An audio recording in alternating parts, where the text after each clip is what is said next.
Here at home, dire predictions for low-paid American workers. CEOs with some of the nation's largest restaurant chains say full-time jobs will continue to disappear in 2015. And those CEOs blame the job losses on the Affordable Care Act's new mandatory 30-hour work week provision.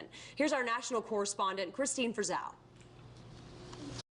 Ask some VPs of a large-scale restaurant chain what he or she thinks about the Affordable Care Act's new definition for a full-time job being 30 hours, not 40 a week.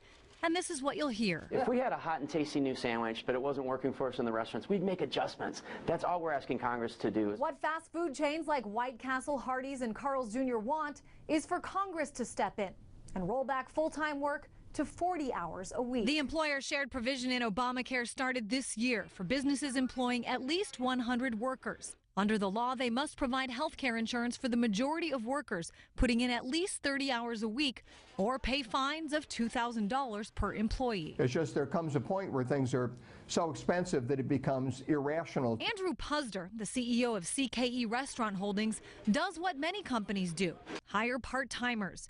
CKE's workforce numbers 20,000, and most work less than 30 hours per week. They want more hours. They need more hours, and we want to give them more hours. But this 30-hour cutoff is something that makes it economically inefficient to give them more hours. Healthcare advocates like Vincent DeMarco are disappointed to hear businesses are still looking for ways to get around the healthcare law. So the big businesses that provide healthcare for all their employees are in effect subsidizing businesses that don't. So it only makes sense that larger businesses all provide healthcare. We call that fair share. But for chains like White Castle, there's nothing fair about a law that forces it to spend as much as $100 million on healthcare over the next 10 years, which is why less than half of White Castle's 10,000 employees work full-time.